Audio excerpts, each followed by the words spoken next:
तो आज हम लोग क्लास 9th का मोशन चैप्टर की शुरुआत करेंगे। इससे पहले हम लोग जितने क्लासेस में हम लोगों ने पढ़ा था उन सारे क्लासेस में हमने बेसिक्स पढ़ रखा था। आज हम लोग शुरुआत करेंगे मोशन का, जिसमें कि रियल फिजिक्स आने वाला। तो मोशन बोलते किसको है? एक्चुअली मोशन बोला किसको जाता है? क्या कि मोशन बोलते किसको है भाई? चीज़ ये आती है हमारे सामने। तो यार देखो, मोशन किसको बोलते हैं?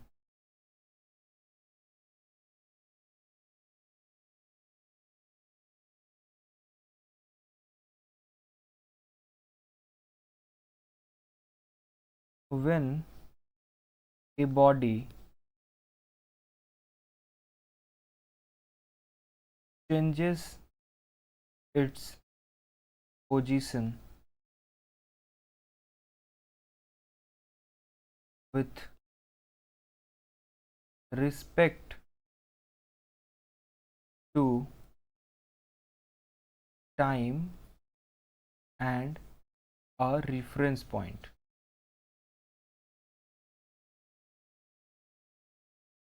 यार ये क्या होता है? कहना ये है कि जब कोई बॉडी अपना पोजीशन चेंज करता है टाइम के रिस्पेक्ट में और एक रिफरेंस पॉइंट के रिस्पेक्ट में, तब उसको मोशन कहते हैं। अब मान लो कि ये हमारा राम है और ये कार है। कार चल रही है 30 किलोमीटर पर, और ये खड़ा है, रेस्ट पे है, रुका हुआ है। तो इसको कार क्या देखी? चलती हुई दिखाई दे। अब मान लो कोई आदमी, तो ये रेफरेंस पॉइंट हो गया। ये आदमी ये अपने रेफरेंस से देख रहा है इसको चलते हुए, तब इसको चलते हुए दिखाई दे।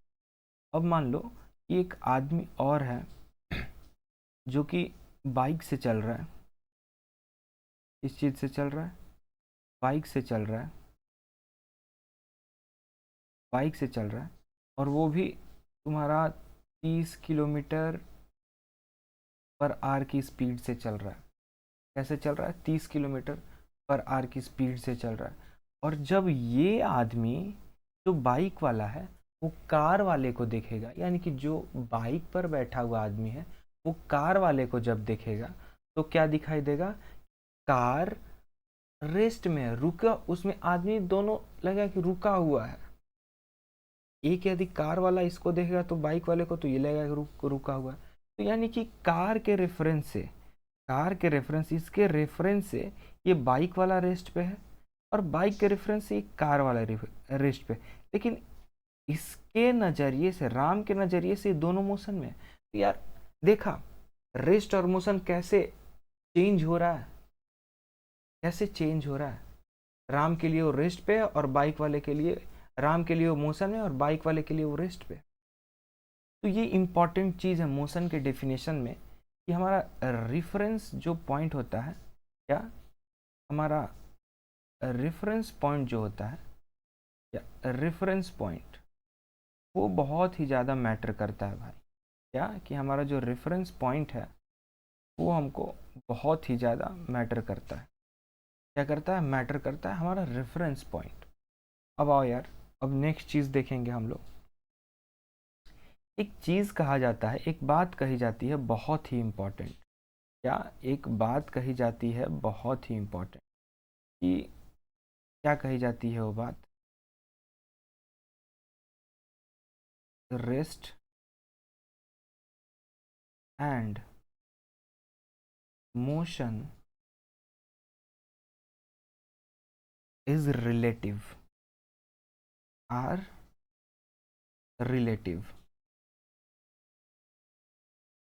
ये बहुत ही इंपॉर्टेंट पॉइंट है। इस पॉइंट को हम लोग समझेंगे बड़े ढंग से।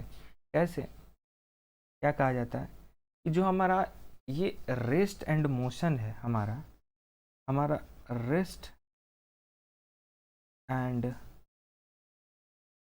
हमारा मोशन जो है वो रिलेटिव है। रिलेटिव, यार ये रिलेटिव क्या है, रिश्तेदार है? नहीं, ये एक दूसरे पे डिपेंडेंट है यार, एक दूसरे से रिलेट करता है। जैसे कि इस केस में क्या हुआ कि जो हमारा राम था, राम, ये राम जो है, इसके लिए ये चीज़ मोशन में है, ये कार मोशन और ये बाइक मोशन में है, लेकिन ये कार वाला इस बाइक वाले के रिस्पेक्ट में रेस्ट पे है, क्योंकि दोनों सेम स्पीड से मूव कर रहे हैं। ठीक, समझ में आई ये बात? हाँ, समझ में आई? समझ में आई ये बात? बहुत ही अच्छी बात है। आओ अब देखते हैं कि मोशन, मोशन हम लोग मोशन को कह सकते हैं कि मोशन एक क्या चीज़ होता है, एक होता है kinematics,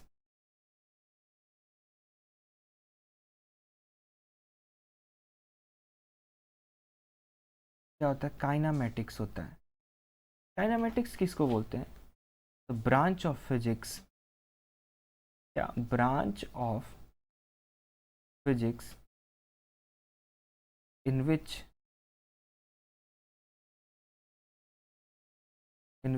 we study about motion without knowing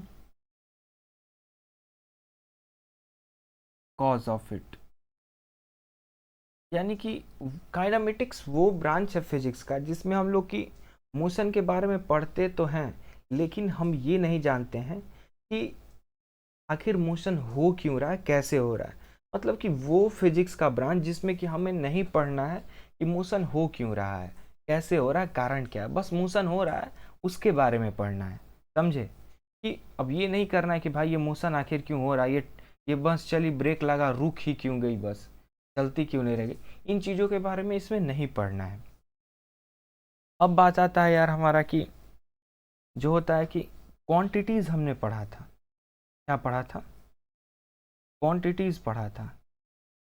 क्या पढ़ा था हमने? क्या पढ़ा था हमने? क्वांटिटीज़ पढ़ा था।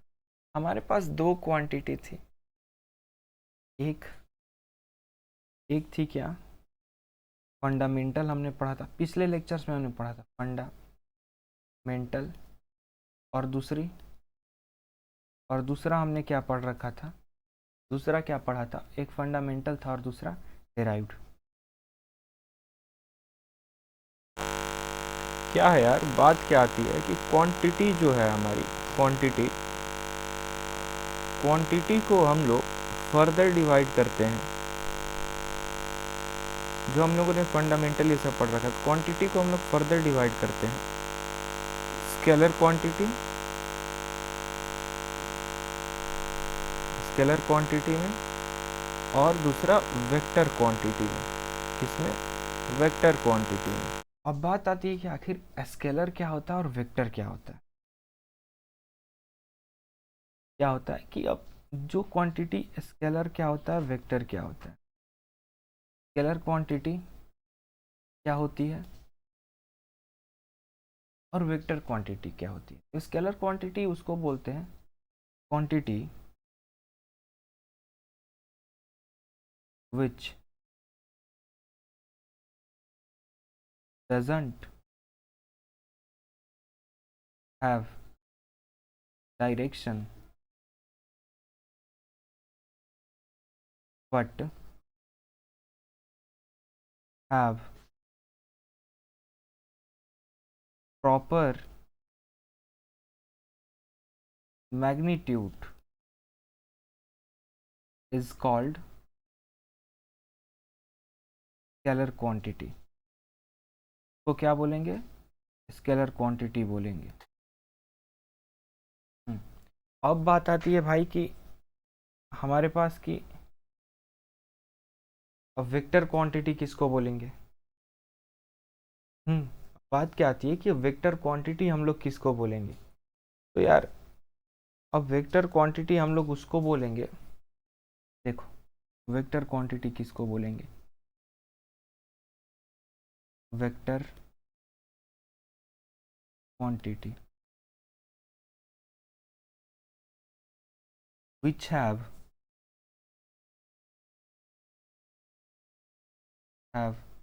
both magnitude and a proper direction, उसको क्या बोलेंगे हम लोग, वेक्टर क्वांटिटी बोलेंगे।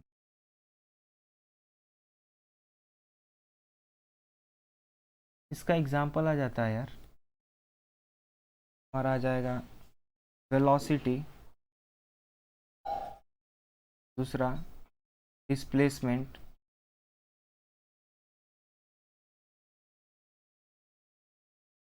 तीसरा एक्सेलरेशन, फोर्स, ईटीसी। अब चीज़ क्या आता है, एग्जाम्पल ऑफ हमारा scalar quantity, example of scalar quantity, क्या एग्जाम्पल देखेंगे हम लोग स्केलर क्वांटिटी की, क्या क्या आ जाता है हमारे पास, स्पीड, डिस्टेंस, स्पीड आ गया, डिस्टेंस आ गया, करंट। आखिर यार करंट को क्या बोलेंगे ये बताओ, ये छोड़ो, ये चीज़ छोड़ो, ये करंट को क्या बोलेंगे हम लोग, ये बताओ। करंट क्या होगा, ये हम लोग लिखते हैं ईटीसी, बहुत सारे और होंगे। ये बताओ कि करंट को क्या बोलेंगे हम लोग, करंट कौन सी क्वांटिटी है, वो हम लोग, इसको आप लोग कमेंट में बताएंगे करंट कौन सी क्वांटिटी है, समझे। बड़े ही ढंग से इन चीज़ों को देखना है और बड़े ही ढंग से इन चीज़ों को समझना भी है। तो चलो अब आगे देखते हैं। अब हमारे पास क्या है, हमारे पास क्या है, पास है वेक्टर क्वांटिटी। इसको रिप्रेजेंट कैसे करते हैं, का रिप्रेजेंटेशन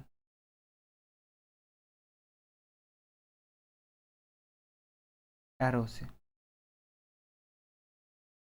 रिप्रेजेंटेशन एरो से। मान लो कि हमको डिपेंड, ए एक वेक्टर क्वांटिटी है तो इसको कैसे रिप्रेजेंट करेंगे, ऐसे। बी एक वेक्टर क्वांटिटी है मान लो, ऐसे रिप्रेजेंट कर, समझे। यानी कि वेक्टर क्वांटिटी उसको बोलेंगे जिसके पास डायरेक्शन और मैग्नीट्यूड दोनों हो, जैसे डिस्प्लेसमेंट, हाँ समझे। अब हाँ, ये इस क्लास में इतना ही पढ़ना है इसके बारे में, वेक्टर क्वांटिटी और स्केलर क्वांटिटी के बारे में। आगे और लेक्चर्स में जब, सॉरी, आगे बढ़ेंगे तो और इसको डिटेल में समझेंगे हम लोग। तो अब देखते हैं क्या हम लोग कि डिस्टेंस किसको बोलते हैं, क्या डिस्टेंस, डिस्टेंस किसको बोलेंगे, डिस्टेंस किसको बोलते हैं, the actual path length covered, the actual path length covered is called distance। जो एक्चुअल पाथ लेंथ है, जो कि कोई बॉडी कवर करती है, उसको हम लोग डिस्टेंस बोलते हैं। मान लो कि ये ए है, यहाँ पे राम का घर है, फिर घर है, यहाँ से किसी को यहाँ जाना है, तो यहाँ से यहाँ तक जाना है। तो इस रास्ते से यदि ये जा रहा है तो फॉलो करते हुए यदि ये जा रहा है तो फॉलो करते हुए यदि ये जा रहा है, इसको फॉलो करते हुए यदि कोई आदमी जा रहा है तो डिस्टेंस ट्रेवल करें, क्योंकि एक्चुअल पाथ लेंथ यहाँ से यहाँ जाने का रास्ता क्या है उसको कवर करते हुए जा रहा है, इसको क्या बोलेंगे? डिस्टेंस बोलेंगे। जो कि मतलब कि पीले रंग से हाईलाइटेड है तो हम लोग डिस्टेंस बोलेंगे। अब कोई क्या करेगा, यही आदमी डायरेक्ट यहाँ से यहाँ चला, यहाँ से डायरेक्ट इस पॉइंट से इस पॉइंट पर चला गया, तो उसको डायरेक्ट इस पॉइंट से उस पॉइंट पे चला गया तो उसको क्या बोलेंगे? शॉर्टेस्ट पाथ को कवर किया। दो पॉइंट के बीच में वो क्या किया? शॉर्टेस्ट पाथ कवर किया, मतलब उस दो पॉइंट के बीच के सबसे छोटी दूरी को उसने तय किया। तो क्या बोल देंगे? डिस्प्लेसमेंट। क्या बोल देंगे इसको? क्या बोल देंगे? अपना ये हो गया हमारा डिस्प्लेसमेंट। और ये जो हाईलाइटेड है येलो से, इसको डिस्टेंस बोलते हैं। क्या बोलते हैं हम? इसको डिस्टेंस बोलते हैं। यानी कि डिस्टेंस जो होता है वो एक्चुअल पाथ लेंथ, किसी पॉइंट ए या पॉइंट बी से पॉइंट ए से पॉइंट बी पर जाने में जो टोटल पाथ लेंथ कवर करना पड़े उसको डिस्टेंस बोलते हैं, समझे? और जो शॉर्टेस्ट पाथ होगा हमारा ए और बी के बीच में, उसको डिस्प्लेसमेंट बोलेंगे। सिंपल सी बात है यार। यहाँ पे जो है हमारा कि डिस्प्लेसमेंट जो है हमारा वेक्टर क्वांटिटी है। क्या है? वेक्टर। क्या है हमारा क्या है? हमारा क्या है? वेक्टर क्वांटिटी है। डिस्प्लेसमेंट क्या है हमारा? Vector quantity. अरे यार ये अब वेक्टर क्वांटिटी क्यों है? क्योंकि मान लो पॉइंट एक ये है ए है और एक ये पॉइंट बी है, तो यहाँ से यहाँ जाने का एक फिक्स्ड शॉर्टेस्ट डिस्टेंस होगा जो कि यही होगा, एक स्ट्रेट लाइन होगा और इसका एक फिक्स्ड डायरेक्शन होगा। तो ये यहाँ से मैग्नीट्यूड किसको बोलते हैं? कितना। मैग्नीट्यूड मतलब कितना, यहाँ से यहाँ ए से बी तक, यानी कि इसके पास मैग्नीट्यूड भी है और इसके पास डायरेक्शन भी है। और ए से बी तक जाने में हम तो कोई और भी पाथ यूज कर सकते हैं, लेकिन वो शॉर्टेस्ट पाथ होगा? शॉर्टेस्ट पाथ बिल्कुल नहीं होगा। शॉर्टेस्ट पाथ बिल्कुल नहीं होगा। हम तो ऐसे ऐसे भी जा सकते हैं भाई, ऐसे ऐसे भी जा सकते हैं, ऐसे ऐसे भी जा सकते हैं। ये शॉर्टेस्ट पाथ है? बिल्कुल नहीं है। ये शॉर्टेस्ट पाथ है? बिल्कुल। इसके पास कोई फिक्स्ड डायरेक्शन है? जो हाईलाइटेड जो पार्ट है हमारा, हाईलाइटेड जो पार्ट है, इसके पास कोई फिक्स्ड डायरेक्शन है? कभी नीचे कभी ऊपर, कभी नीचे कभी ऊपर। जो येलो से हाईलाइट में कर रहा हूँ इसके पास कोई फिक्स्ड पाथ है? एकदम नहीं है। कोई फिक्स्ड पाथ है? एकदम नहीं है भाई। तो इसके पास कोई फिक्स्ड डायरेक्शन नहीं है, लेकिन इसके पास मैग्नीट्यूड तो है ही भाई। कितना? इतना दूरी तो ये भी चल रहा है ए से बी, लेकिन इस रास्ता बदलते बदलते कभी यहाँ से चल रहा है, यहाँ से चलते चलते चलते चलते चलते ये बी तक पहुँच रहा है। इसके पास भी मैग्नीट्यूड है, लेकिन इसके पास क्या नहीं है? तो डायरेक्शन नहीं है। क्या नहीं है? तो डायरेक्शन नहीं है भाई, समझे? अब हम लोग देखते हैं, एक नया चीज़ देखेंगे हम लोग यहाँ पे। मान लो कि एक कोई, हाँ, एक कोई टैप है यहाँ पे, टैप है, एक दीवार से लगा हुआ टैप है।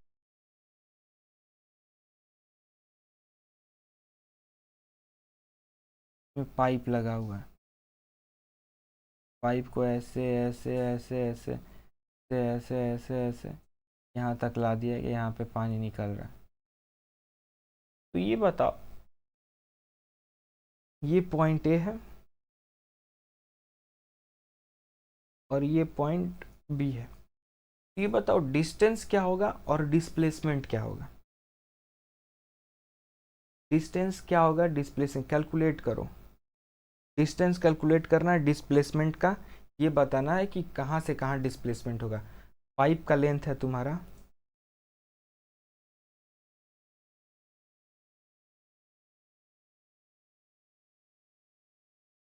2 मीटर्स, 2 मीटर लंबा पाइप है। ये बताना है कि डिस्टेंस क्या होगा। चलो सोचो थोड़ी देर। यार जो डिस्टेंस आखिर बोलते किसको है? जो टोटल पाथ लेंथ है। तो हमारा टोटल पाथ लेंथ क्या पानी कवर कर रहा है? ये ये चीज़ हमारा पानी कवर कर रहा है ना, ये चीज़ जिसको मैं हाईलाइट करते जा रहा हूँ, इस चीज़ को हमारा पानी कवर कर रहा है।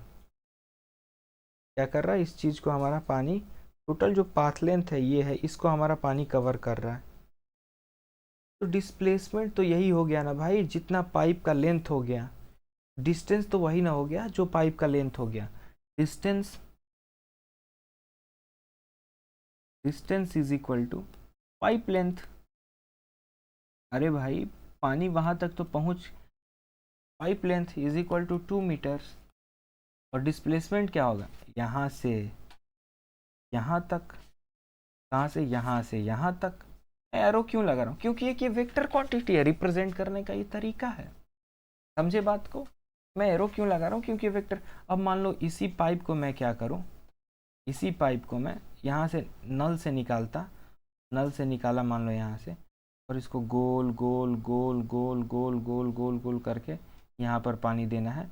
पॉइंट ए मान लो ये है और ये बी है। तो हमारा डिस्प्लेसमेंट क्या होगा? यहाँ से यहाँ तक। डिस्प्लेसमेंट क्या होगा? ए से बी तक, लेकिन डिस्टेंस सेम पाइप लेंथ जो होगा। समझे चीज़ को? डिस्टेंस डिस्प्लेसमेंट समझे? चलो अब हम लोग मिलेंगे एक नए लेक्चर में, एक बहुत ही सुंदर से लेक्चर में। आगे हम लोग बात करेंगे तुम्हारा यूनिफॉर्म नॉन यूनिफॉर्म मोशन के बारे में अच्छे से एकदम। तब तक, और इस पर क्वेश्चन भी करेंगे हम लोग डिस्टेंस और डिस्प्लेसमेंट पर। तब तक के लिए बहुत बहुत इस लेक्चर को देखने के लिए धन्यवाद।